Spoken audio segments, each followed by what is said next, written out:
Assalamualaikum semua. Hari ni Ustazah nak masak sambal goreng kacang.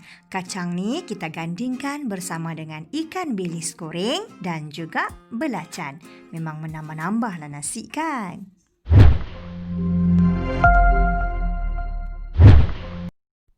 Ini adalah bahan-bahan yang akan dikisar halus.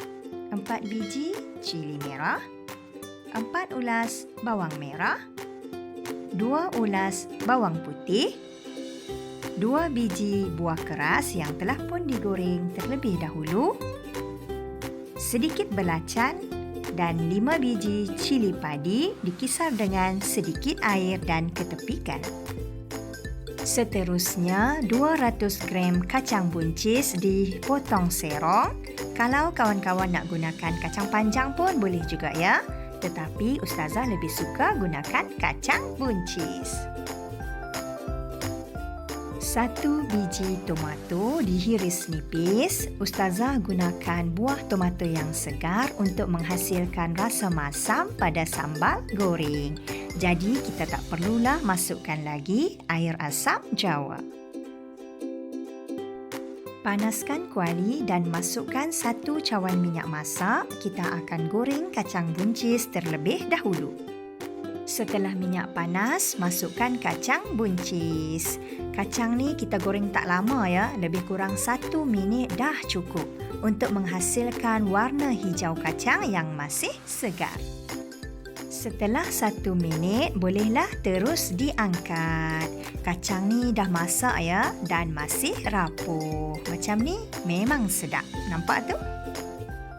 Dengan menggunakan minyak yang sama, goreng 1 cawan ikan bilis yang telah pun dibasuh terlebih dahulu. Ikan bilis ni kita akan goreng sehingga betul-betul garing.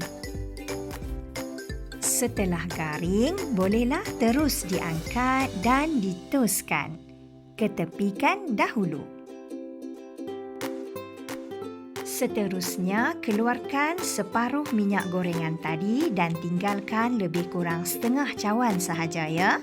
Kita akan tumis bahan-bahan yang telah pun dikisar halus.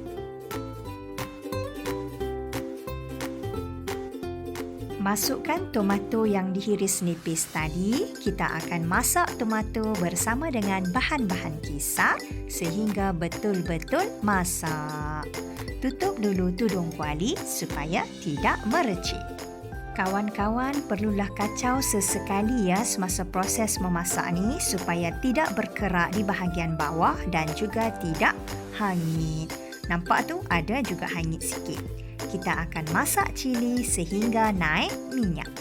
Masukkan 1 sudu besar gula, sedikit garam, 1 sudu kecil serbuk perasa dan 1 sudu besar sos tiram.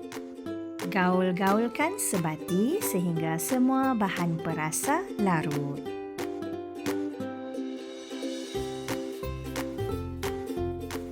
Seterusnya, bolehlah dimasukkan kacang buncis yang telah pun digoreng tadi.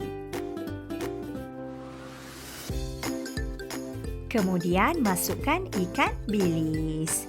Ikan bilis ni kalau kita biarkan sejuk, lagi sedap.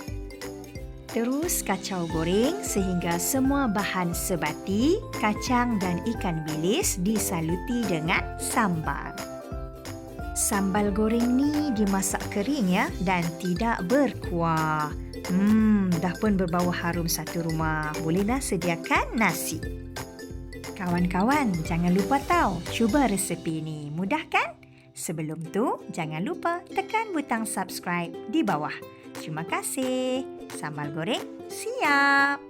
Sambal goreng kacang dimeriahkan dengan ikan bilis, ada rasa masam dan manis. Sambal goreng kacang, resepi dari ayam tangan Ustazah. Selamat mencuba!